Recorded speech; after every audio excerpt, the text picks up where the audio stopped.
डांट आ रही है का देखो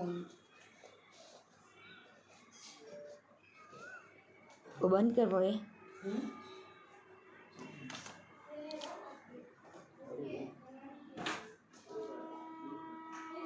ओम नमो अरिहंताणं ओम नमो श्री सिद्धाणं ओम नमो आयर्याणं ओम नमो उवजायाणं नमो लोये सवसाहुनं ऐसो पंच नमोकारो ऐसो पंच नमोकारो सब पापनाशनो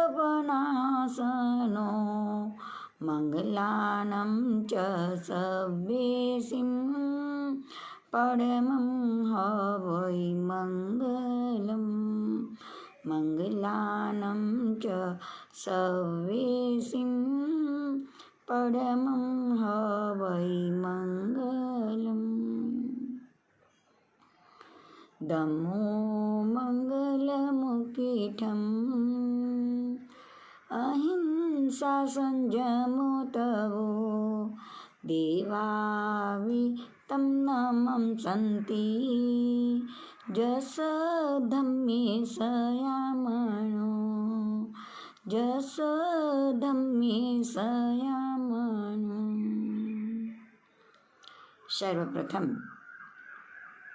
हम सबकी आस्था के केंद्र तारण तीरण जहाज अनंत अनंत उपकारी प्रभु महावीर को कोटि वंदन। उन्हीं की आज्ञा में विचरण करने वाले सभी चारित्र आत्माओं के चरणों में सत सत वंदन।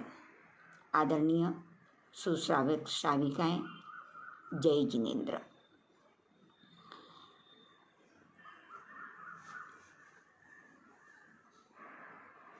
पिछले 3-4 क्लासों से सदग्रस्त का जीवन कैसा होना चाहिए, सदग्रस्त के बारे में हमने चिंतन करने का प्रयास किया। सदग्रस्त बड़ों के प्रति पूज्य भाव, आदर भाव, सम्मान, सत्कार,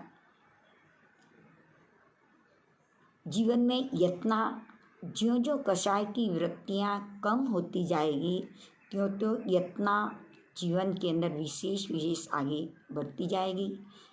और परिवार में रहकर सदग्रस्त होने के लिए पुण्य के उपार्जन की विशेष बात करी।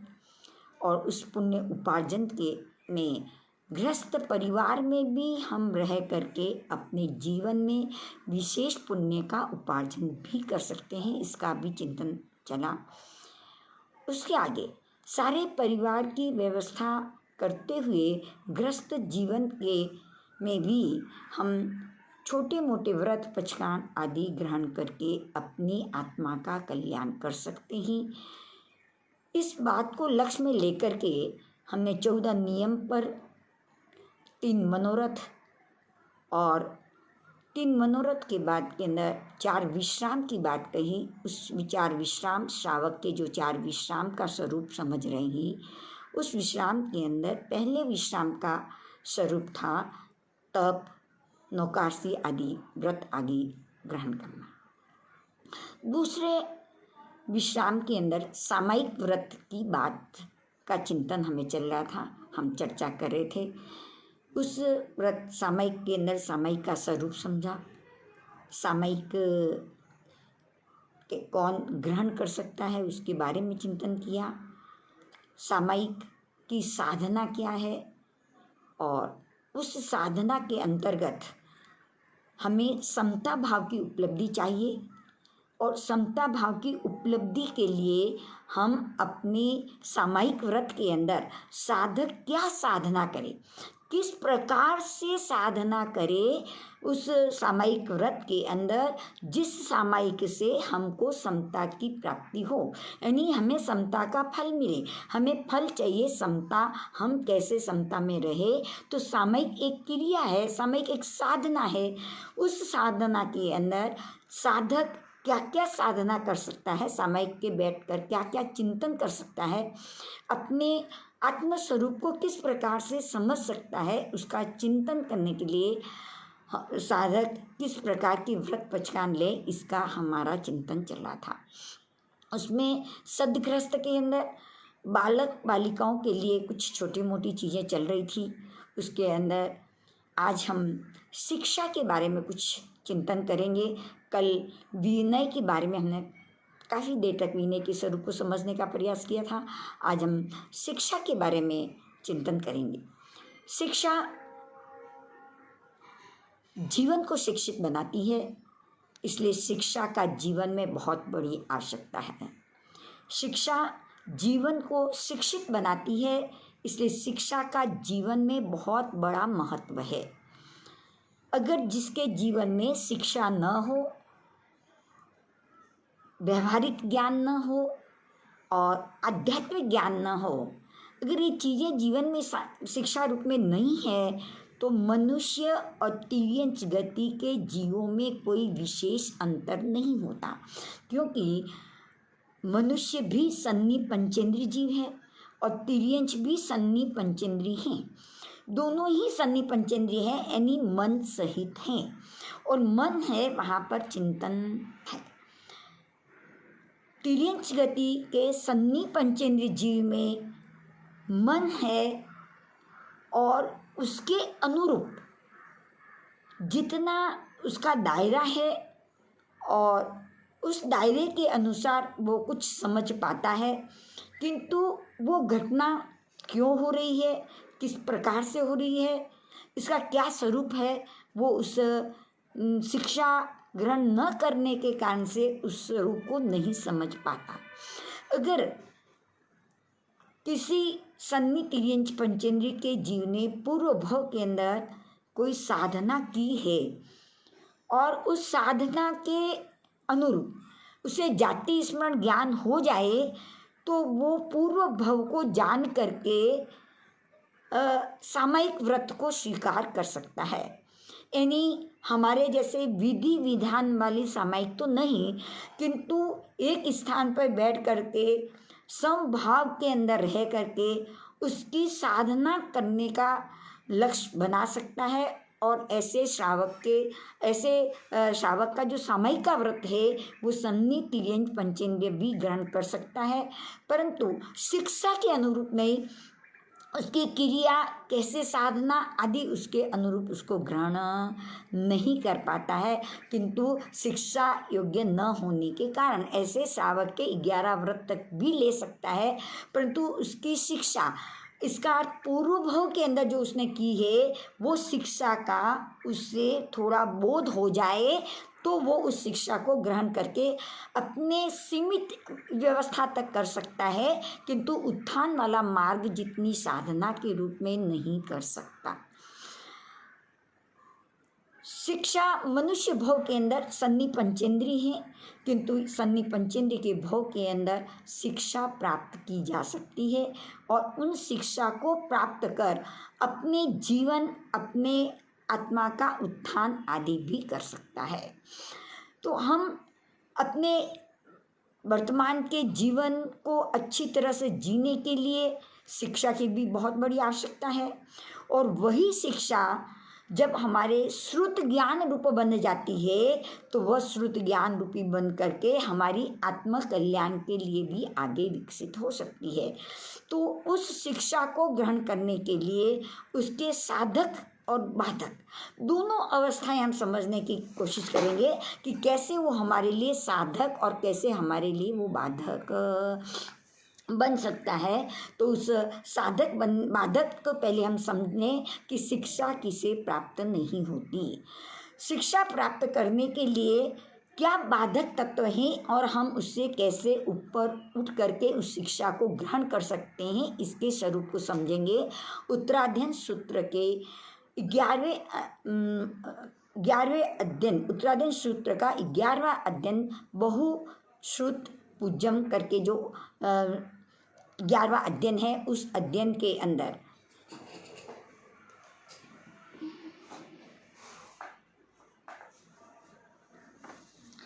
उस 11वें सूत्र के बहुपूज्य नामक सूत्र अध्ययन के अंदर शिक्षा प्राप्त किसे नहीं होती, इसके बारे में 5 बात बताई है।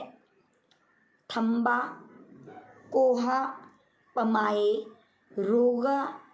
रोगालसेन, यानी इन 5 प्रकार की जीवन की अवस्था वाला अपने जीवन के अंदर शिक्षा प्राप्त नहीं कर सकता। वह पहली बात बताई कि थंबा का अर्थ होता है अहंकारी। जिस जीवन के अंदर, जिस मनुष्य के जीवन में अगर अहंकार है, अहंकार से भरा हुआ है, तो वो सत शिक्षा को ग्रहण नहीं कर पाता, क्योंकि अहंकार व्यक्ति ये समझता है कि मैं सब कुछ जानता हूँ, मुझे सब कुछ पता है, और जब सब कुछ पता है तो आगे से ग्रहण करने की इच्छा ही नहीं करता। क्योंकि शिक्षा को प्राप्त करने के लिए अपने आत्मा को, अपने जीवन को कोरा बनाना पड़ता है, और जब कोरा बन करके जाता है तो कुछ वहाँ से ले करके आता है। अगर अहंकार के अंदर भर करके जाता है और वहाँ शिक्षा प्राप्त करने के लिए जाता है, तो वो शिक्षा को ग्रहण कर पाता नहीं है। तो यहाँ पे बताया, जो थंबा, जो अहंकारी है, विशेष रूप से अहंकार से भरा हुआ है, थोड़ा कुछ जानते हुए भी उसके साथ जब अहंकार जुड़ जाता है, तो वह अहंकारी जीव शिक्षा के प्राप्त करने के अयोग्य होता है। उस जीवन के अंदर उसे अहंकार से विरक्ति लेनी होगी, अहंकार से निवृत्त होना होगा। विनय गुण को अगर उपलब्धि करता है, विनय गुण की जो प्राप्ति करता है, तो उस विनय गुण के अंदर शिक्षा उसके जीवन में रह सकती है, स्थान पा सकती है। विनय गुण का अधिकारी ही शिक्षा को ग्रहण करने के योग्य होता है। से पहली बात बताई, जो थंबा है, जो अहंकारी है, वह अहंकारी जीव शिक्षा प्राप्त करने के अयोग्य होता है। दूसरी बात बताई, क्रोधी। जब क्रोध बहुत आता है, बात बात के अंदर आवेश आता है, उस क्रोध के अंदर वो उसका स्वभाव इस प्रकार का बन जाता है, चिड़चिड़ करने का स्वभाव बन जाता है, वो दूसरों की ओर अधिक ध्यान रखता है, अपने शिक्षा के अंदर ध्यान नहीं रखता। क्रोधी व्यक्ति शिक्षा को ग्रहण नहीं कर पाता। क्रोधी व्यक्ति के जीवन के अंदर शिक्षा प्राप्त नहीं हो सकती, उसका स्वभाव ही अलग बन जाता है।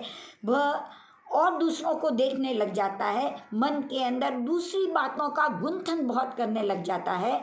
ऐसा जब क्रोध का स्वभाव हो जाए तो भी वो शिक्षा प्राप्त नहीं कर सकता। शिक्षा प्राप्त करने के लिए गुरु भगवंतों के पास, यानी व्यवहार के अंदर, जब स्कूल के अंदर, कॉलेज के अंदर भी जब पढ़ाई करने के लिए जाते हैं, तो अगर क्रोध स्वभाव का है तो वो वहाँ से शिक्षा प्राप्त नहीं कर सकता।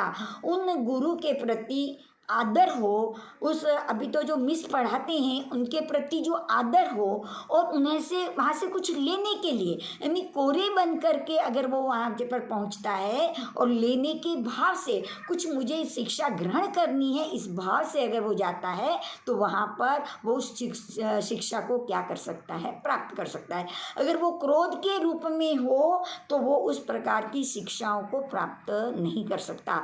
तो अहंकारी व्यक्ति क्रोध शिक्षा प्राप्त नहीं कर सकता, क्रोधी व्यक्ति शिक्षा प्राप्त नहीं कर सकता जब तक वो क्षमा गुण को प्राप्त न करे। तीसरी बात बताई, जो प्रमादी है, प्रमाद अवस्था के अंदर है, वो जीव भी शिक्षा को प्राप्त नहीं कर सकता। प्रमाद का अर्थ है पढ़ाई के अंदर उत्साहित नहीं होता, आनंद प्राप्त नहीं करता, उसको पढ़ने के लिए जागृति नहीं करता, उत्साह रूप से नहीं करता, वह बस करना है जबरदस्ती के हिसाब से करता है। उस शिक्षा को प्राप्त करते समय उसके भीतर के अंदर उत्साह जागृत नहीं होता, कुछ प्राप्त करने के भाव जागृत नहीं होता, बस करना है इसलिए बैठा हूँ और कर लेता हूँ। अगर ऐसा प्रमाद अवस्था के अंदर आ जाता है तो वो जीव शिक्षा को प्राप्त नहीं कर सकता। प्रमाद का अर्थ होता है जो कार्य हम कर रहे हैं उसमें उत्साह का न होना, वो प्रमाद कहलाता है। और प्रमादी जो है उत्साह बिना शिक्षा को कभी भी प्राप्त नहीं कर सकता। जिसे अपने आत्मा का, अपने जीवन का जिसको चिंतन नहीं होता, स्वयं के कुछ ग्रहण करने की इच्छा अंदर से जागृत नहीं होती, वह जीव प्रमादी कहलाता है। और प्रमाद के अंदर बताया है मद, विषय, कषाय, निद्रा और विकथा, ये 5 चीज़ें जिसके जीवन के अंदर होती है वह जीव शिक्षा को प्राप्त नहीं कर सकता। मद का अर्थ वही अहंकार, यानी इतना मदमस्त हो जाता है कि मैं ही सब कुछ जानता हूँ, मेरे से जो सारे नीचे हैं उनको तो कुछ नहीं आता, ऐसा जो मद करता है। विषय, अपने 5 इंद्रियों के विषय के अंदर यानी शब्द, रूप, गंध, रस और स्पर्श के अंदर जब आसक्त बन जाता है, इन 5 इंद्रियों के 23 विषयों के अंदर जब वो उलझ जाता है तो भी वो शिक्षा प्राप्त नहीं कर सकता। कषाय की वृत्ति, कषाय के रूप में जब क्रोध मान माया लोभ के रूप में है तो शिक्षा ग्रहण नहीं कर सकता। और साथ में बता दिया निद्रा, जो बार बार सोता रहता है, समय मिलने पे सो जाता है, पढ़ाई करने के समय में सो जाता है, बार बार निद्रा के रूप में हो जाता है, जब देखो तो नींद ही नींद लेता है, वैसा निद्रा लेने वाला भी। और उसके साथ में विकथा का अर्थ होता है दूसरों की कथाएं करना, देश की, राज्य की, पुरुष कथा, भात कथा, भोजन की, ये सारी चर्चाएं अगर वहाँ पे बैठ करके करता है तो अगर शिक्षा ग्रहण करने के लिए बैठा है और ये भी कथाएं करता है तो वो शिक्षा को प्राप्त नहीं कर सकता। तो प्रभु ने 5 प्रकार के प्रमाद का स्वरूप बताया, मद, विषय, कषाय, निद्रा और विकथा, ये जीवन के अंदर है तो भी वो जीव शिक्षा को प्राप्त नहीं कर सकता। इसलिए कहा प्रमादी जीव भी शिक्षा प्राप्त नहीं करता। तो पहली बात थी अहंकारी व्यक्ति, दूसरी बात बताई क्रोधी व्यक्ति, तीसरा बात बता दी कि जो प्रमादी है वो शिक्षा के ग्रहण करने के योग्य नहीं होता, अपनी पात्रता नहीं बना सकता। और चौथी चीज़ बताई जो रोगी, जो शरीर के अंदर रोग हो चुका है, रोग होने के कारण वो बराबर बैठ नहीं सकता है, उसके मन की एकाग्रता नहीं बनी रहती है, क्योंकि बार बार मन उस शरीर की तरफ जाता है, उस रोग के साथ जुड़ जाता है और रोगी होने के कारण से इंद्रियां भी अस्वस्थ हो जाती है। उस कारण से भी वो रोगी व्यक्ति भी शिक्षा को प्राप्त नहीं कर सकता। यानी शिक्षा प्राप्त करने के लिए जब तक इंद्रियां शिथिल न हो जाए, रोग शरीर के अंदर न आ जाए, तब तक उसको शिक्षा प्राप्त कर लेनी चाहिए, और नहीं तो वो रोगी व्यक्ति भी शिक्षा प्राप्त करने के योग्य नहीं बनता। 5वीं बात बता दी कि जो आलसी होते हैं वो भी शिक्षा प्राप्त नहीं करते।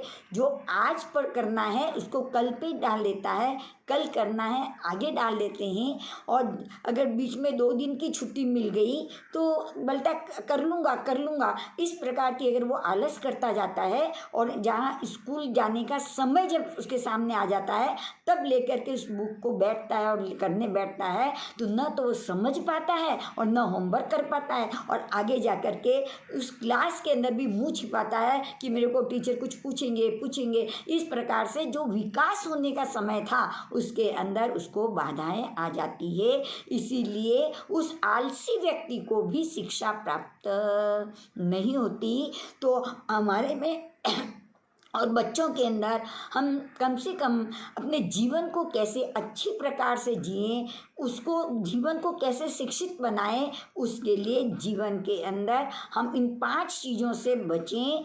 अहंकार, क्रोध, प्रमाद, रोग और आलस, इनसे बचेंगे तो हम कुछ शिक्षा को प्राप्त कर सकते हैं। जो हम शरीर और संसार संबंधी जो भी भौतिक व्यवस्थाएं हैं उसके अंदर भी उस शिक्षा को प्राप्त करके आगे बढ़ सकते हैं। शिक्षा प्राप्त करने के लिए ये 5 तो बाधक हैं और ऐसे शिक्षा को शुद्ध ज्ञान के में परिवर्तन करने, यानी जो हमने व्यवहार रूप से जो शिक्षा सीखी है वो हमारे आत्महित के लिए बने, उसके लिए शुद्ध ज्ञान में परिवर्तन करने के लिए, शुद्ध ज्ञान के अंदर परिणत करने के लिए हमारे जीवन के अंदर जो आत्महित की जो शिक्षा प्राप्त की जाती है उसके लिए बता दिया कि वो शिक्षा प्राप्त करने के योग्य होते हैं जो अहसीरे, जो अधिक नहीं हंसता, कारणवश या अकारणवश बिना कारण से हा हा ही नहीं करता है, एकदम शांत भाव से उसको ग्रहण करने की लक्ष्य बना करके अगर वो शिक्षा ग्रहण करता है तो वो उस शिक्षा को धीरे धीरे शुद्ध ज्ञान के रूप में परिणत कर देता है और आगे अपने आत्मविकास के लिए भी लाभ वाली बन सकती है। परंतु वो शिक्षा ग्रहण करते समय अहसीरे, अधिक हंसने वाला न हो, अधिक हंसी मजाक के अंदर समय को व्यतीत न करे, उस समय के अंदर सम्यक रूप से अध्ययन करने का, सम्यक रूप से शिक्षा ग्रहण करने का चिंतन करे। तो पहली बात बताई वो अधिक हंसी मजाक नहीं करे। ज्ञानी पुरुष उत्कृष्ट भावों वाले होते हैं, वे जो कोई अच्छा कार्य होता है उससे कुछ प्राप्त करने पर बड़ा आनंद आता है, उसके अंदर वो आंखों से हंस करके अपनी प्रसन्नता प्रकट करते हैं। और मध्यम दर्जे के वाले होते हैं जो होठों पे हंसी ला करके अपने प्रसन्नता को प्रकट करते हैं, और जो जघन्य स्थिति वाले होते हैं वे जोर जोर से हंसते हैं। तो यहाँ पे जो जोर जोर से हंसी मजाक कर रहा है, क्लासों के अंदर हंसी मजाक करता है, तो वो शिक्षा भी प्राप्त नहीं कर पाएगा और उसको शुद्ध ज्ञान में भी परिणत नहीं कर पाएगा। तो अहसिरे, अधिक न हंसने वाला। फिर दूसरा बताया सयादंते, सदा अपनी इंद्रियों का दमन करने वाला, यानी सदा हर पांचों ही इंद्रियों पे अपनी विजय प्राप्त करने वाला, क्योंकि इंद्रियों पे ही विजय प्राप्त करनी है, बाकी और किसी भी विजय प्राप्त करने की आवश्यकता ही नहीं है। स्वयं को जीता, सबको जीत लिया, ऐसा ज्ञानी पुरुषों ने फरमाया है। तो वे ज्ञानी पुरुष कहते हैं जो अपनी इंद्रियों को शांत रखता है, सुन करके उसको गंभीरता से ग्रहण करता है, वो शिक्षा को शुद्ध ज्ञान में परिणत कर लेता है। और तीसरा बताया मम्म मुदा है, यानी किसी के मर्म को प्रकट न करने वाला, यानी किसी की कोई गहराई की, उसकी कोई गुप्त कोई बात हो और तुम्हें आपको हमें मालूम है तो उस बात को हम किसी के सामने प्रकट न करें, क्योंकि वो उसके साथ में जुड़ जाएगा, उसकी निंदा के रूप में, उसकी चुगली के रूप में, और उस मर्म के साथ में इतना जुड़ जाएगा तो वह उसको प्रकट अगर करने वाला होगा तो अपनी शिक्षा प्राप्त नहीं कर सकता। और तीसरी बात बताई, शुद्ध ज्ञान को प्रकट करने के लिए चारित्र की भी आवश्यकता है। तो चारित्र यानी आंशिक रूप से, देश रूप से चारित्र को ग्रहण करने वाला, यानी कुछ नियम व्रत के अंदर रहने वाला, आंशिक रूप से भी जो व्रतों को लेता है वो शिक्षा को ग्रहण करके शुद्ध ज्ञान के रूप में परिणत कर सकता है। और आगे बताया व्रत को लेकर के जो निरअत्याचार पालन करता है, यानी अपने लिए हुए चारित्र के अंदर किसी प्रकार का दोष नहीं लगाता है, और दोष न लगाने के कारण से उसके अंदर जो शिक्षा प्राप्त होती है उसके ऊपर उसका अधिकार बन जाता है। इसलिए निरअत्याचार चारित्र का पालन करने वाला।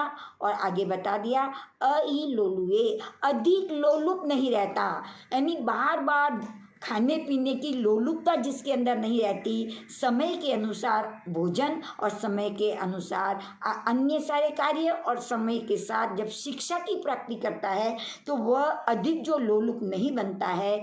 और आगे जो बताया था कि क्रोध न करने वाला, तो यहाँ पे भी बताया जो क्रोध नहीं करता है, कषाय की वृत्ति नहीं करता है। और सबसे सुंदर बात बताई सच्च रहे, जो सत्य में रहता है, हमेशा सत्य को जानने के लिए उत्सुक होता है, वास्तविकता को जानने के लिए जो उत्सुक होता है, वास्तविक जानने की जो अंदर से जागृति बनती है, जो सत्य के अंदर रत रहता है।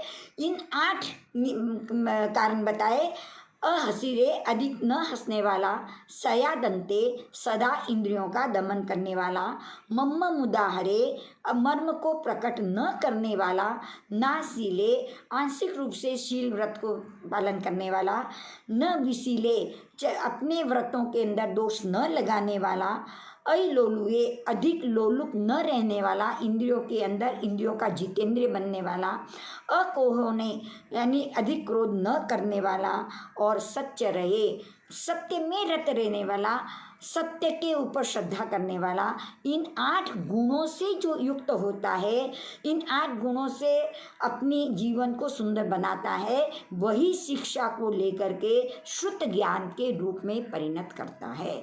तो हम जीवन में ध्यान रखें, अहंकारी, क्रोधी, प्रमादी, रोगी और आलसी ये हमारे शिक्षा को प्राप्त करने में बाधक हैं। इस प्रकार का जीवन बच्चों का, बालकों का या हमारा जीवन इस प्रकार का है तो हम शिक्षा प्राप्त नहीं कर पाएंगे। और इन 8 बातें, जो अधिक नहीं हंसता है, अपने इंद्रियों का दमन करता है, किसी के मर्म को प्रकट नहीं करता, आंशिक रूप से भी व्रत पचकान ग्रहण करता है, व्रत लेने के बाद निरअतिचार उसका पालन करता है, अधिक इंद्रियों के रसनेंद्रिय पे विजय प्राप्त करता है, अधिक लोलुपता वाला नहीं होता है, और क्रोध नहीं करता और सत्य में रत रहता है, वह ही अपनी शिक्षा को प्राप्त कर अपने व्यवहारिक जीवन के अंदर, इस भौतिक व्यवस्थाओं के अंदर भी और आध्यात्मिक क्षेत्र के अंदर भी उन शिक्षाओं को प्राप्त करके वह शुद्ध ज्ञान की आराधना कर सकता है। तो हम अपने जीवन के अंदर कैसे शिक्षा प्राप्त करें, इसका महत्व इस उत्तराधीन सूत्र के माध्यम से 11वें अध्ययन बहुसूयम पूज्यम नामक जो 11वां अध्ययन है उसके माध्यम से हमने अपने जीवन के अंदर शिक्षा कैसे प्राप्त करें और क्या हमारे लिए बाधक हैं और क्या हमारे लिए साधक हैं, इन 2 बातों को कह करके हम अपने सद्ग्रस्त जीवन के अंदर शिक्षा को प्राप्त करने का अवश्य चिंतन करें और आगे बढ़ें। हमारा दूसरा जो सब्जेक्ट था उसके अंदर जो बात चल रही थी विश्राम की बात, उस विश्राम के अंदर सामायिक व्रत की जो बात चल रही थी, उस दूसरे विश्राम के अंदर सामायिक का जो विश्राम की बात कही उसके अंदर हमने साधक चिंतन कर रहा है कि 4 भावना जो मैत्री भावना, प्रमोद भावना, कारुण्य भावना और माध्यस्थ भावना से द्वेष को कैसे दूर करें, और 12 जो भावना है अनित्य, अशरण आदि जो भावना, इससे हम अपने राग भाव को कैसे अलग करें, क्योंकि राग और द्वेष ये दोनों ही हमारे समता के अंदर बाधक हैं। हमें समता क्यों नहीं प्राप्त होती, क्योंकि किसी के साथ राग है और किसी के साथ द्वेष है या दूसरे के साथ में भी द्वेष है।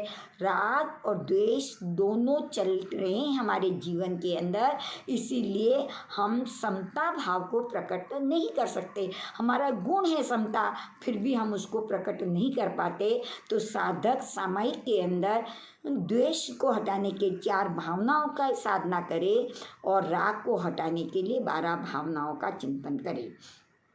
हमने इन 12 भावनाओं को का वर्णन ठाणांग सूत्र के अंदर, सूर्यगणांग सूत्र के अंदर, उत्तराध्ययन सूत्र के अंदर, कई सूत्रों के अंदर इन 12 वैराग्य भावना का वर्णन अच्छी तरह से, सम्यक प्रकार से, अच्छी तरह से इनका स्वरूप समझाया गया है। और तीर्थंकर परमात्मा भी तीर्थ स्थापना के बाद इस लोक के, संसार के सभी जीवों को किस प्रकार से वे राग द्वेष से ऊपर उठ करके अपनी आत्मा का कल्याण करे, इस करुणा भाव से अनंत कृपा करके हमें ये 12 भावनाओं का तीर्थंकर परमात्मा भी इन 12 वैराग्य भावनाओं का आधार लेकर के हमें राग से ऊपर उठाने की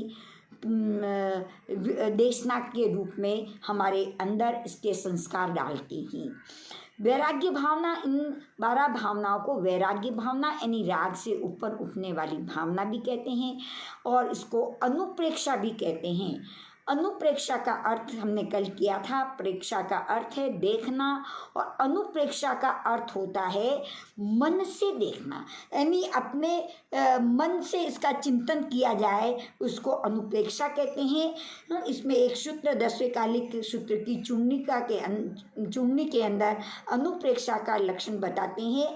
अनुपेहा नाम जो मनसा परियठेई नो आयाए, जिसका मन से चिंतन किया जाए, सिर्फ वचन से ही नहीं बोलना है, मन से जिसका चिंतन किया जाए उसको अनुप्रेक्षा कहा है। और इस अनुप्रेक्षा का हमारे स्वाध्याय के जो 5 लक्षण बताए हैं, वाचना, पृच्छना, परिवर्तना, अनुप्रेक्षा और धर्म कथा, तो चौथे नंबर पे जो अनुप्रेक्षा का वर्णन किया है वो अपने मन से विचिंतन करना, सुनना है, सिर्फ बोलना ही नहीं है, चिंतन करके उसको मन से भी उसके ऊपर चिंतन करके अच्छी तरह से अपने भावों को दृढ़ रूप में बनाना है, दृढ़ श्रद्धा रूप बनाना है। इसीलिए इसका चिंतन को अनुप्रेक्षा कहा गया है। ये आत्महित के लिए होती है।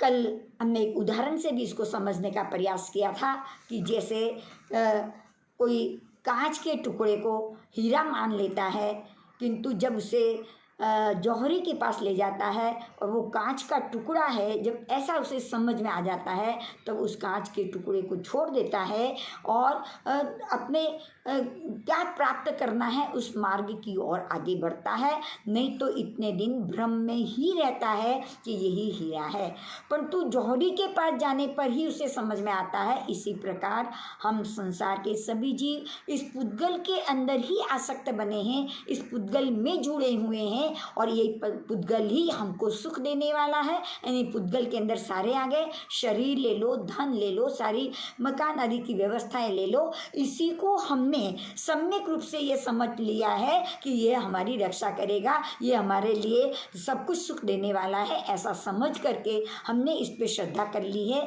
किंतु जब ज्ञानी पुरुषों के पास, पंच परमेष्ठी परमात्माओं के पास जब हम जाते हैं तो वे इसके जौहरी हैं, वे हमें ये बात बताते हैं ये पुद्गल है। ये पुद्गल तो कैसा है, क्षण भंगुर के रूप में है, ऐसा कई प्रकार से इसका स्वरूप समझा करके वास्तव में मेरी आत्मा क्या है, मैं क्या शाश्वत हूँ, इसका हमें बोध कराते हैं। तो इन 12 भावनाओं के द्वारा अनुप्रेक्षा करके, यानी विशेष इसके साथ में मनन चिंतन करके, हम सामायिकी साधना में इसका चिंतन करके हम इन पुद्गलों के साथ जो हमारा संबंध जुड़ा हुआ है वो कैसे होने या न होने पर, संयोग या वियोग होने पर हम कैसे संभाव में रह सके, यह साधना इस सामायिकी साधना के अंदर साधक को करनी होती है। तो इस 12 प्रकार की जो वैराग्य भावना है उसके अंदर पहली जो अनुप्रेक्षा बताई है वो है अनित्य अनुप्रेक्षा।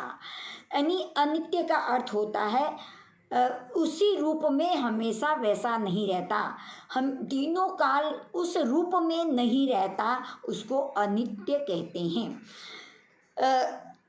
संसार में हमें जिस वस्तु का संयोग मिला है तो प्रकृति का नियम है, जिसका संयोग मिलता है होता है उसका वियोग भी होता है। संयोग और वियोग ये दोनों चीज़ें हमेशा होगी, जिसका संयोग हमें होगा उसका वियोग भी अवश्य ही होगा। अब बात चल रही है किसका संयोग और किसका वियोग। संयोग किसका होता है, आत्म तत्व के साथ अनादि काल से ये जीव इस संसार के अंदर जन्म मरण करता हुआ इस पुद्गलों का इसके साथ संयोग होता है, और जब पुद्गलों का संयोग होता है तो पुद्गलों का वियोग भी होता है। जैसे आत्मा शाश्वत है वैसे ये पुद्गल द्रव्य भी शाश्वत ही है।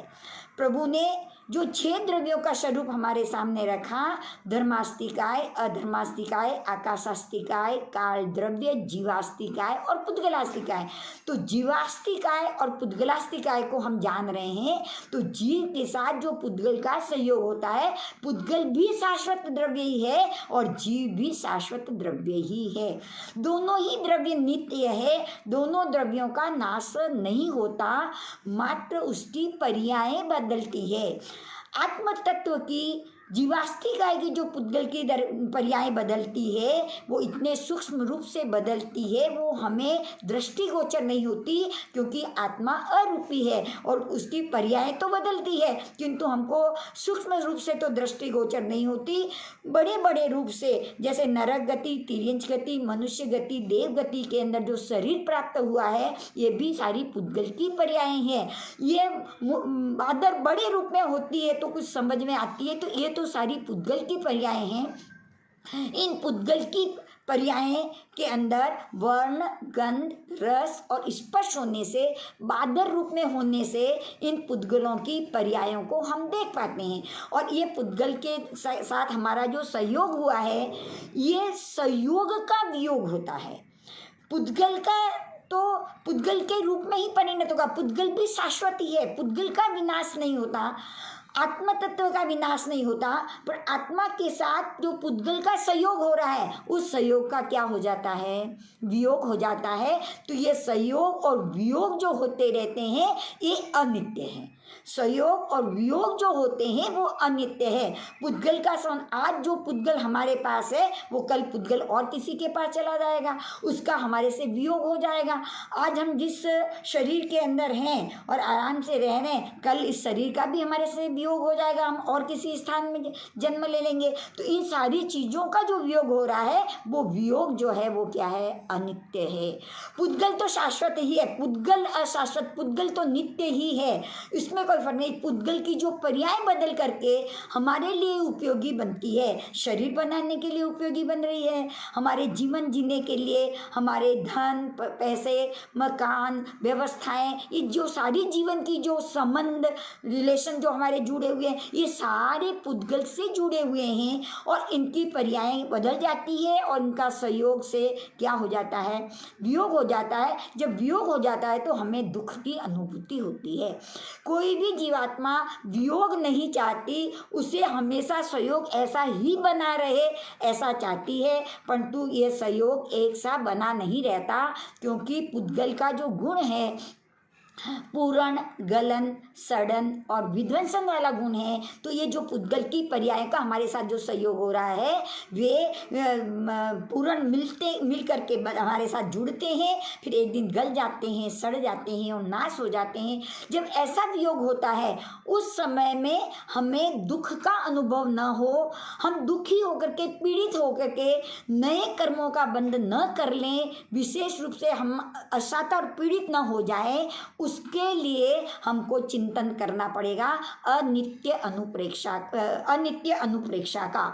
उस अनित्य अनुप्रेक्षा का चिंतन करने से हमारे वियोग की अवस्था के अंदर भी हम उस पदार्थ से आसक्ति धीरे धीरे कम हो जाने से हम दुख का अनुभव नहीं कर पाते, समझ पाते हैं कि चलो पुद्गल था, आया और चला जाएगा, ये तो प्रकृति का नियम है। ऐसे समझ करके उसको, वियोग को अच्छी तरह से समझ करके उसको उस लक्ष्य तक पहुंचने के लिए इस अनित्य अनुप्रेक्षा का चिंतन किया जाता है।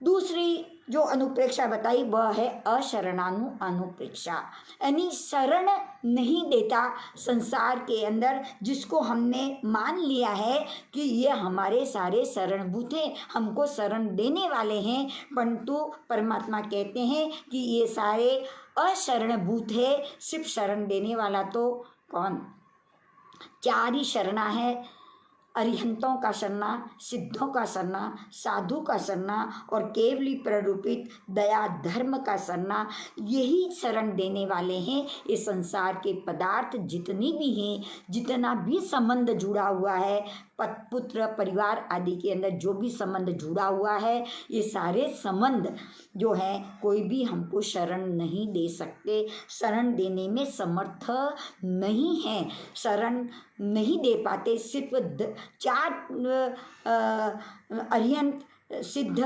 साधु और धर्म यही हमें शरणभूत है, यही हमारी आत्मा की रक्षा कर सकता है, यही हमारे कल्याण का मार्ग है। बाकी संसार के कोई भी पदार्थ हमारी शरणभूत नहीं होते। जैसे सिंह के पंजे में पड़ा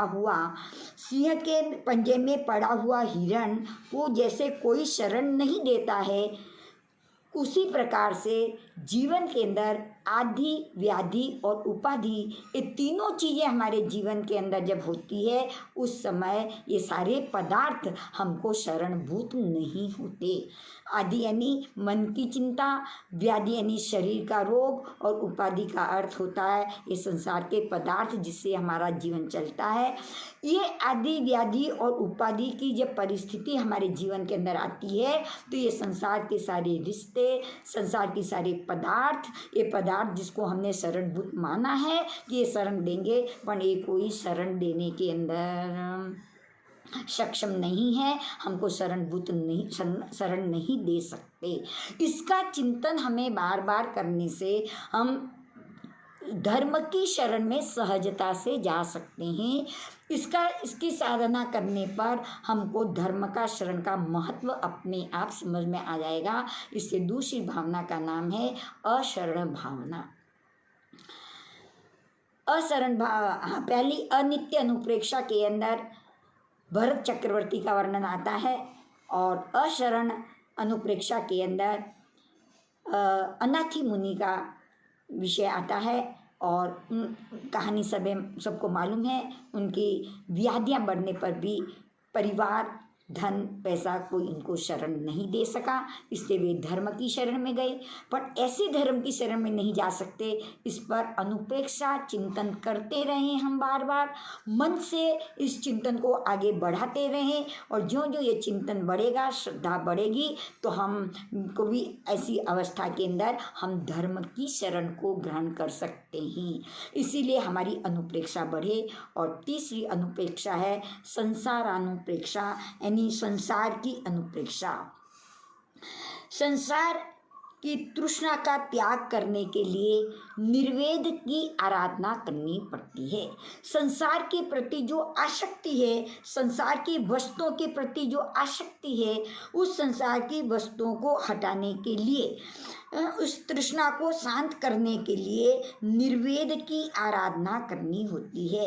क्योंकि इस संसार के अंदर चार गति रूप यह संसार है, और इस चार गति रूप संसार के अंदर इस जीव ने अनंती बार जन्म मरण किया, और अनंती बार जन्म मरण के साथ इसने एक एक जीव के साथ 18 रिश्ते जोड़े। ऐसे विशेषज्ञों ने हमारे सामने बात रखी है कि एक एक जीव ने एक एक जीव के साथ 18 रिश्ते जोड़े हैं, यानी इतनी बार ये जीव जन्म मरण कर चुका है। और जब इनके साथ रिश्ता जोड़ा है, तो कहाँ न कहाँ राग जुड़ा है और कहाँ न कहाँ द्वेष जुड़ा है। तो इस भव के अंदर भी जब उस जीव के साथ मिलना होता है, तो उसके साथ कहाँ राग हो जाता है, और किसी के साथ क्या होता है, द्वेष बन जाता है। कहाँ राग हो जाता है और कहाँ किसी के साथ द्वेष होता है। कभी कभी हम अपने जीवन में भी चिंतन करते हैं, कभी रास्ते से गुजर रही हूँ और किसी व्यक्ति को देख करके हंसना आता है, उसके साथ प्रसन्नता की अनुभूति हो जाती है। और कई बार ऐसा होता है, वो व्यक्ति हमारे सामने कोई आता है तो उसको देख करके सामने आके हमारे पास में बैठना चाहता है, तो भी हमें वो अच्छा नहीं लगता, हम उसके साथ द्वेष की भावना करते हैं, वो हमें अच्छा नहीं लगता।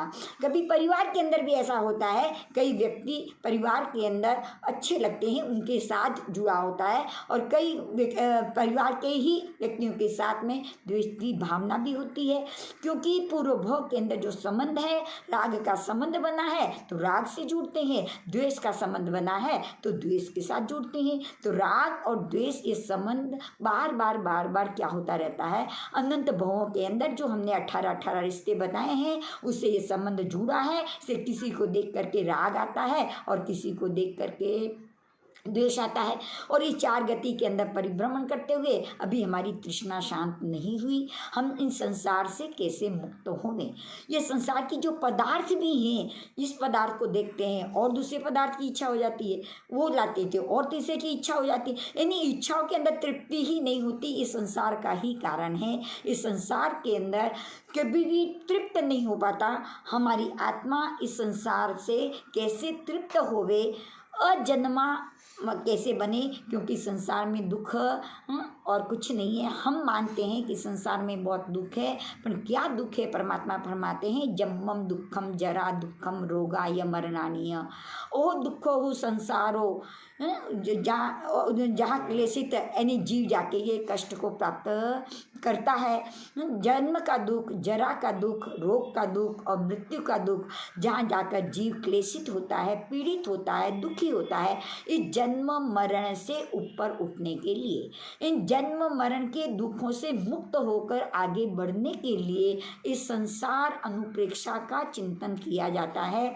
जितनी जितनी संसार अनुप्रेक्षा का हम चिंतन करते जाएंगे, त्यों त्यों हम इस संसार के जन्म मरण का ऊपर उठते जाएंगे। और जो हमारे इस पदार्थों के साथ, व्यक्ति के साथ जो राग द्वेष की स्थिति बनती है, वह पुनः नए कर्म का बंध करके संसार में ही परिभ्रमण कराती है। इससे ऊपर उठने के लिए मल्लीनाथ भगवान ने इस संसार अनुप्रेक्षा का चिंतन किया था। और अनुप्रेक्षा का चिंतन करते हुए उनका तीर्थंकर बनने वाले उस अवस्था में जो स्त्रीलिंग के रूप में मल्ली कुमारी के रूप में जो बने थे, उनके वो 6 मित्रों को उन्होंने संसार के स्वरूप का बोध करा करके फिर वे संसार अनुप्रेक्षा से ऊपर उठे। तो हमें भी संसार की अनुप्रेक्षा से ऊपर उठना है। दूसरी चौथी भावना है एकत्व अनुप्रेक्षा। एक का अनुप्रेक्षा यानी मेरी आत्मा अकेली है और जिसको कहते हैं एगो में सासो अप्पा नान दर्शनम। एगो में सासो अप्पा नान दर्शनम यानी मेरी आत्मा शाश्वत है और ज्ञान दर्शन से संपन्न है। मेरी आत्मा जो है वो शाश्वत है और ज्ञान दर्शन से संपन्न है। बाकी संसार के जितने भी पदार्थ हैं वे सारे ज्ञान दर्शन से रहित है। मैं एक में अकेली में एक आत्मा यानी जीव तत्व जो है, वो जीव तत्व संसार के अंदर ज्ञान दर्शन से युक्त है। बाकी सारे पदार्थ ज्ञान दर्शन से रहित है। आत्मा चेतना युक्त है और बाकी संसार के सारे पदार्थ क्या हैं? जड़ पदार्थ हैं। तो आत्मा इन सब से अलग है। और ये आत्मा जब संसार के अंदर आती है तो अकेली ही आती है और अकेली ही जाती है। अकेले ही आने का और अकेली ही जाती है। ये सारा जो संयोग है वो अपने स्वयं के कर्मों का कर्तापना है और इसको हम जो भोग रहे हैं वो भोक्ता रूप है।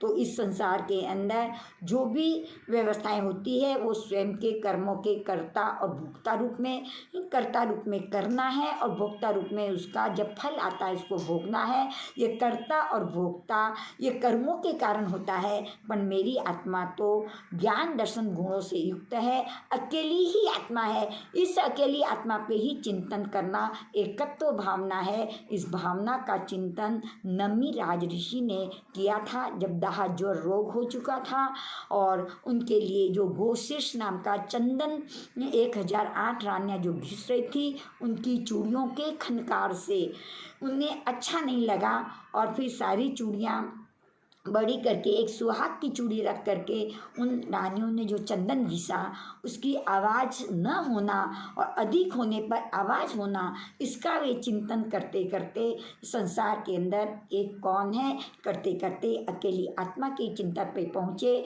और आत्मा में शाश्वत हूँ, ज्ञान दर्शन गुणों से युक्त हूँ और संसार में कोई भी पदार्थ चेतना और ज्ञान दर्शन गुण से युक्त नहीं हो सकते। आत्मा अकेली ही आती है और अकेली ही जाती है। इसका चिंतन उन्होंने इस प्रकार से किया और ऐसे जो जो चिंतन करते गए और संसार से ऊपर उठे और संसार से ऊपर उठ करके अपनी आत्म तत्व का कल्याण किया। तो सामयिक साधना के अंदर हम भी संसार अनुप्रेक्षा का चिंतन करें और संसार अनुप्रेक्षा का चिंतन करने पर ही हम अपनी आत्मा का कल्याण कर सकते हैं। तो आज हमने अपने राग भाव को कम करने के लिए राग हम कैसे अलग करें उस साधक को इस साधना के अंदर सामयिक की साधना के अंदर इन 4 अनुप्रेक्षा का चिंतन आज हमने समझने का प्रयास किया।